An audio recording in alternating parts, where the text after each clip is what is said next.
যে একটা 31 বছরের ফুটফুটে যুবক সারা পশ্চিমবঙ্গের রাজ্য রাজনীতিকে হিলাকে রাখ দিয়া। তারিখটা আপনাদেরকে একটু মনে করাই। আজকে কত তারিখ? জোরে বলবেন, আজকে কত তারিখ? আর একটা 21 হয়তো পশ্চিমবঙ্গে 21শে জুলাই। সেদিন যখন রাস্তা দিয়ে মানুষ বার হয় তখন রাস্তায় আমরা আওয়াজ শুনতে পাই, চোর চোর চোর। আজকে যখন দাঁড়িয়ে আপনারা বাড়ি থেকে বার হয়ে কলকাতা শহীদ মিনারের উদ্দেশ্যে আসছিলেন, দায়িত্ব নিয়ে বলতে পারি একজনকে ওই শব্দটা শুনতে হয়নি যে এটা চোরেদের সমাবেশ, এটা নওশাদ সিদ্দিকীর আদর্শের সমাবেশ।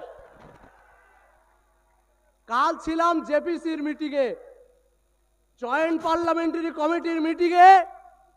আমাদের রাজ্যের একজন এমপি সাহেব ছিলেন, যার বডি ল্যাঙ্গুয়েজ আপনারা আগেও দেখেছেন, অধ্যত্বপূর্ণ একজন আইনজীবী। আমরা প্রবেশ করার পর ভাইজানকে বলছেন সাইডে বসুন, পিছনের দিকে বসুন।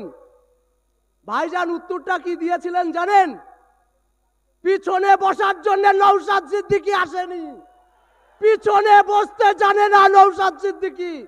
নওশাদ সিদ্দিকী যদি মনে করে আজকে পশ্চিমবঙ্গের সংখ্যালঘু অনেক মন্ত্রী এবং এমএলএ কে পায়ের তলায় বসিয়ে রেখে দিতে পারে, কিন্তু শুধুমাত্র মানুষের অধিকারের কথা বলার জন্য আজকে এই সভায় সভা মঞ্চে পর্যন্ত আসতে দেওয়ার জন্য প্রতিবন্ধকতা তৈরি করছেন। মানুষের অধিকারের কথা বলছেন নওশাদ সিদ্দিকী, গায়ে জ্বালা হচ্ছে শাসকের। নওশাদ সিদ্দিকী, আমি কালকে বলছিলাম যে একটা 31 বছরের ফুটফুটে যুবক সারা পশ্চিমবঙ্গের রাজ্য রাজনীতিকে হিলিয়ে রেখে দিয়েছে রাজ্য রাজনীতিকে। প্রতি মুহূর্তে যেই মানুষটাকে ব্লক করার চেষ্টা চলছে, সব সময় আমাদেরকে আটকে রাখার চেষ্টা চলছে, কোন রকম ভাবে যেন আমরা সভা না করতে পারি। অক্লান্ত পরিশ্রম করে এই সভাকে কালকে রাত্রি 12টা পর্যন্ত এই সভা মঞ্চে নওশাদ সিদ্দিকী ছিলেন, কিন্তু আজকে আপনার মঞ্চে ভাইজানকে দেখতে পাচ্ছেন না।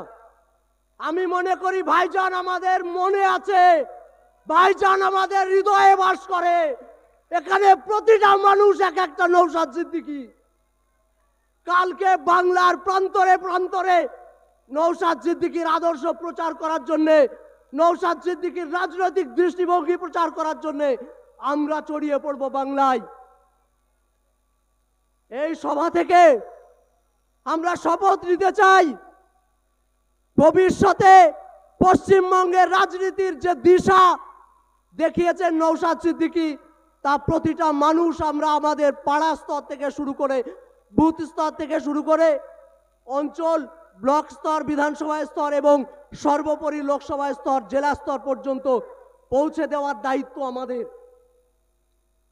যে মানুষটা চাইলেই রাজনীতির আঙিনায় না এসে শুধু পারিবারিক সম্মানকে যদি কাজে লাগিয়ে আমরা প্রকৃত অর্থে যেটা বলি টাটে বসে থাকা, সেই টাটে বসে থাকতেন, তাহলে কিন্তু আজ এত গাত্র জ্বালা হতো না।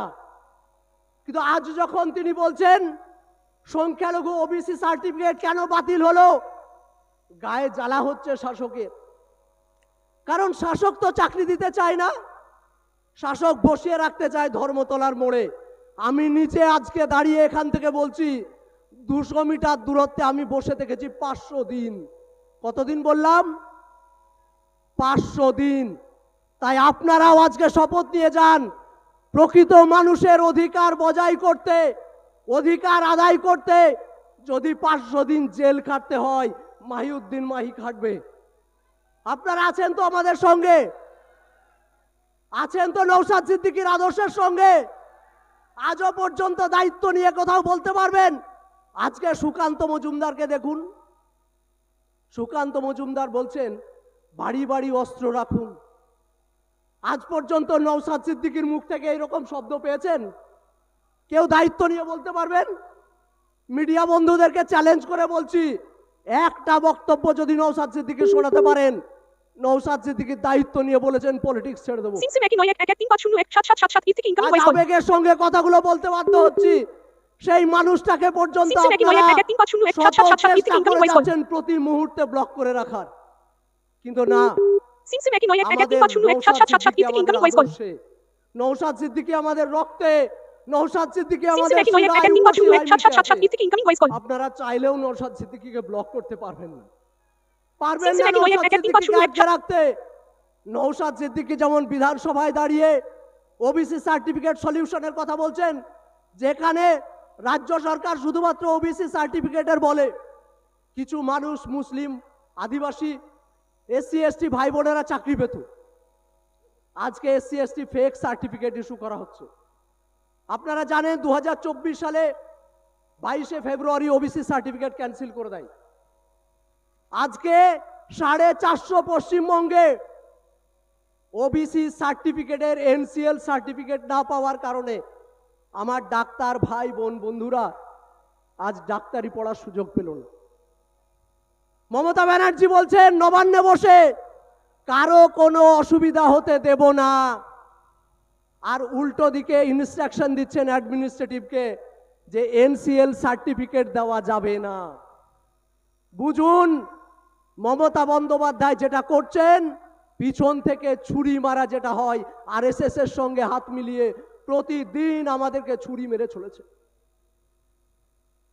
এই রানী রাসমণি রোডে কয়েকদিন আগে দেখলাম বড় বড় সব হুজুর সাহেবদের সভা হলো ওয়াকাফ বিলের নামে। কালকে যখন জেপিসির মিটিংয়ে আমাদেরকে জেপিসির চেয়ারম্যান যখন নওশাদ सिद्दीकी বলছেন যে আসুন साहब एक फोटो खिंचा लीजिए, नौशाद सिद्दीकी बोला फोटो खिंचाने के लिए तो हम यहाँ नहीं आए हैं, हम तो आए हैं अपने हक के लिए। हक जब तक नहीं मिलेगा ये लड़ाई चलता रहेगा। যতক্ষণ পর্যন্ত না আমরা অধিকার আদায় করতে পারবো ততক্ষণ পর্যন্ত আমাদের লড়াই চলবে। রানী রাসমণি দাঁড়িয়ে হুজুর সাহেবরা প্রোগ্রাম করলেন, অনেকে অনেক কিছু পদও পেয়ে গেলেন। শামসুল স্যার বলছিলেন সব কটা ধান্দাবাজ ওবিসি সার্টিফিকেট ওয়াকাফ ইস্যু করে মূলত বসিরহাটের টিকিটটা কনফার্ম করতে চাইছেন। সব দেখবেন ওই টাইপের হুজুর। আমি তাদের নাম করে পর্যন্ত বলতে পারি যে এই ওবিসি সার্টিফিকেট এবং দুদিন যাবৎ বিধানসভাতে যে আলোচনা সভা ছিল ওয়াকফ নিয়ে, একটা শব্দ পর্যন্ত উচ্চারণ করেননি সেই মানুষগুলো। কোথায় ছিল সিদ্দিকুল্লাহ চৌধুরী সাহেব? আপনাকে বলছি, কোথায় ছিলেন আপনারা যখন ওয়াকফ নিয়ে ডিসকাশন হচ্ছিল? শুভেন্দু অধিকারীরা বড় বড় গলা বাজাচ্ছিলেন, কেন ওয়াকফ রেজিস্ট্রেশন হলে ক্ষতি কোথায়? তখন একা দাঁড়িয়ে নওশাদ সিদ্দিকী বক্তব্য রেখে ওপোজ করলেন, আপনারা হাততালি পর্যন্ত দিতে পারলেন না। লজ্জা এটা আপনাদের জন্যে, লজ্জা সিদ্দিকুল্লাহ চৌধুরী সাহেবদের জন্য, লজ্জা হুমায়ুন সাহেবদের জন্য, লজ্জা 40টা এমএলএর জন্য। আমরা গর্ববোধ করি নওশাদ সিদ্দিকীর জন্য, যে প্রতিদিন দাঁড়িয়ে নিচতলার মানুষ থেকে শুরু করে যারা খেটে খাওয়া, যারা বঞ্চিত, যারা চাকরি পায়নি, যারা ডিএ পায়নি, আদিবাসীদের জল জমি জঙ্গলের অধিকার, প্রতিটা সেক্টরের মানুষের অধিকার নিয়ে লড়াই করে যাচ্ছেন। তাই আমরা বলি ওই ব্র্যান্ডেড মানুষটার সঙ্গে, ওই ব্র্যান্ডেড রক্তের সঙ্গে আমরা সারা জীবন আছি। আপনারা আছেন তো? ওই লড়াই যতদিন থাকবে, নওশাদ সিদ্দিকী যতদিন থাকবে, আমরা এই লড়াইয়ের ময়দানে আছি। এবং লড়াইয়ের ময়দান যতক্ষণ পর্যন্ত না অধিকার আদায় করতে পারবো, এই লড়াই আমরা ছাড়ছি না। এই বার্তা দিয়ে নওশাদ সিদ্দিকী জিন্দাবাদ, আইএসএফ জিন্দাবাদ।